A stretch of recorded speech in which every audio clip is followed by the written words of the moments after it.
Hello and welcome to this session. In this session, I will be discussing about characteristic relationship and data slice in SAP Integrated Planning. If you have worked on SAP IP or SAP BPC, then you should be knowing about this concept of characteristic relationship and data slice. So I will discuss about data slice first, and then I will talk about the characteristic relationship. So what is data slice?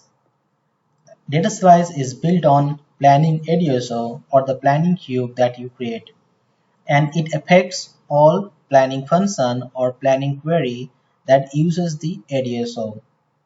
Meaning that when you apply the data slice, because data slice is applied on ADSO, because it doesn't apply to aggregation level or anywhere in the planning function or query. It is defined on the planning target.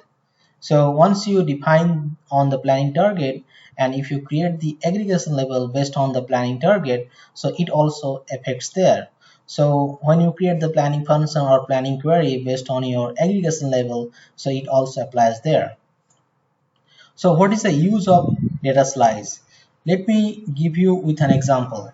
Suppose you have created a planning model where you plan year by year, meaning that once your planning is completed for last year, then you do the planning for the next year.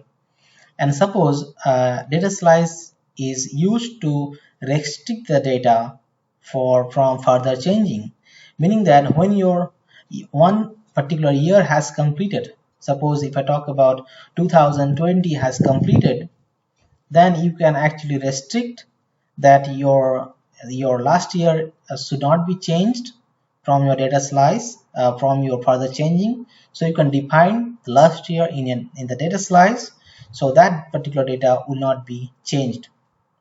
Suppose when you are in 2021, then you can define in the exit or when creating the class that the last year, the previous year data should not be changed.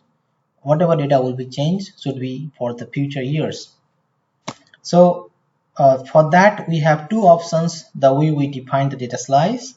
One is that we have the manual selection. So you can manually restrict the data, the fields. Suppose there will be fields that is used in your aggregation level, so that will be available for the selection. You can choose any field that you want to restrict, and you can put the manual selection. And the other one is the exit, the one I just talked about with an example, so that you can define in the exit. So you can actually write a logic in ABAP that you can, or also in the AMDP that you can write, and you can apply here in this data slice. Now we are going into the next part, is the characteristics relationship. It is also an important concept in integrated planning.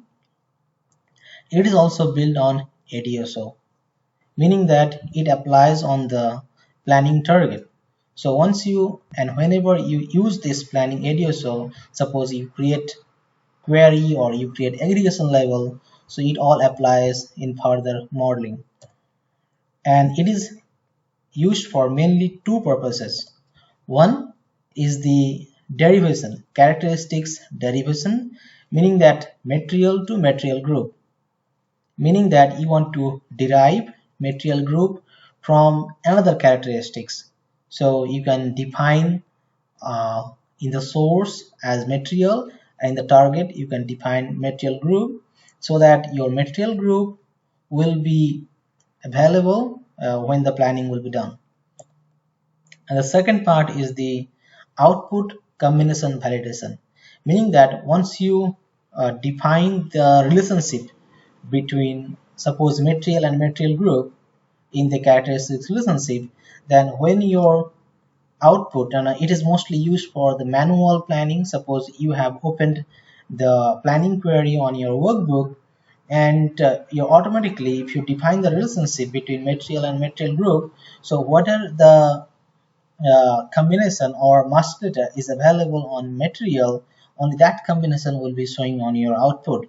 So it's not show any other combination which is not related to material and material group. And in order to do this, we have four types of or ways that we can define the characteristic relationship that we are having as attribute, hierarchy, exit class, and data store. So in the attribute, so here we can define the characteristics like material or material group. And for the case of hierarchy, we can actually define the relationship based on the hierarchy defined in your in the master data. And the third is the exit class. So here you can write the logic. Suppose if the existing you don't have any attribute or metric or any kind of master data table, then you should write the exit class. There you can define your own logic. And the fourth one is the data store. Here you can also define the characteristic relationship from a data store. So the data will be picked up from the available data available in your data store. So based on the data combination in the data store, so it will show the relationship in your output. So I believe I tried to explain a lot on this. So if you have any question on this topic, please write in the below comment box, and don't forget to subscribe our channel. And thank you for watching this tutorial. Have a nice day.